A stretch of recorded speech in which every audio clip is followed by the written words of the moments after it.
성수동의 아침, 출근길에 오릅니다. 익숙한 거리를 걷다 보면 익숙한 자리에 낯선 풍경이 들어옵니다. 불과 한두 달 전까지 영업을 하던 커피숍이 간판을 떼어내고 내부를 철거 중입니다. 그 옆에는 새로 단장 중인 또 다른 카페가 있습니다. 나무 프레임이 세워지고 바닥에는 대리석 타일이 깔리며 인테리어 업자는 천장에 조명을 매달고 있습니다. 다시 커피를 팔기 위한 준비를 하고 있는 것입니다. 하지만 우리는 알고 있습니다. 이 중 몇몇은 길어야 몇 달 후 다시 철거될 운명이라는 것을, 마치 자영업이라는 거대한 파도 위에서 허우적대다 사라지는 부표처럼 보입니다. 오늘은 자영업의 현실을 살펴보도록 하겠습니다. 일부 통계로 본 자영업 폐업의 현실. 2024년 자영업자 폐업은 통계적으로도 전례 없는 수준으로 치닫고 있습니다.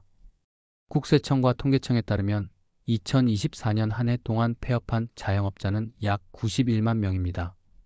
이는 2006년 이후 최대 수치이며 코로나 팬데믹 당시보다도 더 심각한 상황입니다.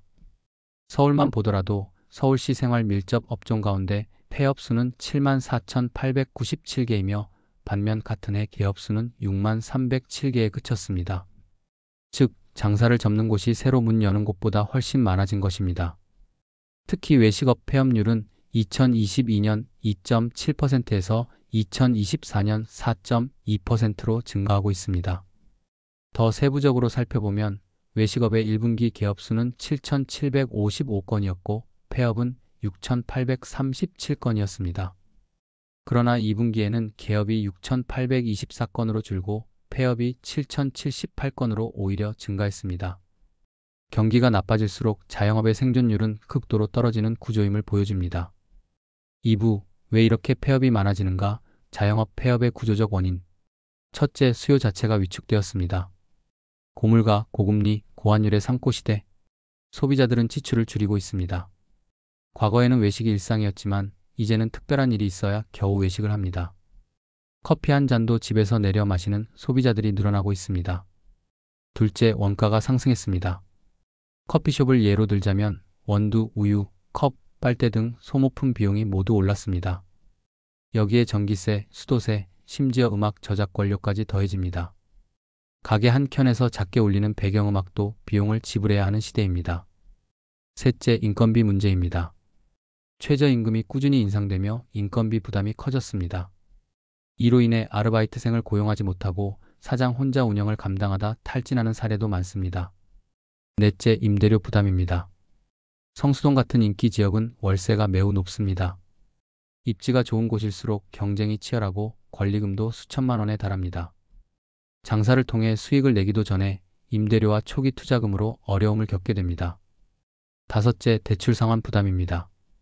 정부는 코로나 이후 대출 만기 연장을 시행했으나 결국 그 빚은 상환해야 합니다. 금리가 높아지며 이자 부담은 더 커졌고 연체율도 함께 상승하고 있습니다. 3부, 반복되는 오픈과 폐업의 사이클. 사람들은 왜 계속 장사를 시작할까요? 언젠가는 잘 될 것이다라는 기대.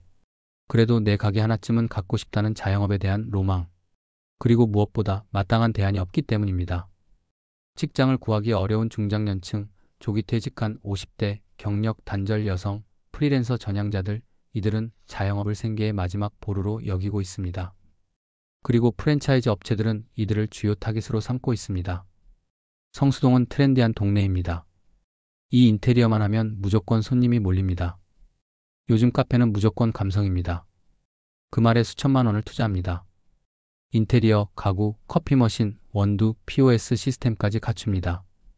그리고 2-3개월 뒤 마케팅이 약하고 유입이 적고 재방문이 낮은 그 가게는 폐업이라는 현실을 마주하게 됩니다. 그리고 다시 누군가가 그 자리에 또 다른 이름의 카페를 오픈합니다. 이 사이클은 지금도 계속되고 있습니다.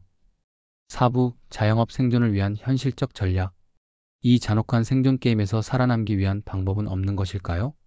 첫 번째, 정확한 상권 분석. 트렌디하다는 말보다 중요한 것은 실질 유동 인구와 소비 패턴입니다. 유행하는 지역이라도 소비 여력이 낮은 경우도 많습니다. 두 번째, 타깃 소비자 명확화. 2030 여성 직장인인지, 근처 아파트 주민인지, 관광객인지. 정확한 고객 설정 없이는 마케팅도 제품 구성도 무의미합니다. 세 번째, 고정비 절감, 월세, 인건비, 전기세 등 세금 또한 자영업의 생존을 좌우합니다. 감당 가능한 수준인지 반드시 검토해야 합니다. 넷째, 브랜드보다 운영 전략, 유명 프랜차이즈가 성공을 보장하지는 않습니다. 오히려 운영비 부담이 클 수 있습니다. 자신이 잘할 수 있는 메뉴와 꾸밀 수 있는 서비스가 중요합니다. 다섯째, 디지털 전환 활용, 배달앱, SNS 마케팅, 온라인 예약 등을 활용하여 유입 채널을 다양화할 수 있어야 합니다. 여섯째, 정부 지원 정책 활용, 소상공인 진흥공단, 지자체 지원 사업, 세금 감면, 대출 지원 등 다양한 제도를 적극 활용해야 합니다. 5부 우리는 왜 폐업의 현실을 반복하는가? 자영업 폐업은 단순한 개인의 실패가 아닙니다. 그것은 구조적인 문제이며 제도와 시스템의 허점에서 비롯됩니다. 정부는 창업은 장려하면서도 폐업 후 회복에 대한 체계는 부족합니다. 금융기관은 보증만 보고 대출을 해주지만 실패했을 때는 아무도 책임지지 않습니다. 자영업 폐업이 늘어난다고 하지만 아직도 서울 시내에는 신규 창업 대출 광고가 넘쳐나고 있습니다. 자영업자의 죽음이 뉴스가 되는 시대.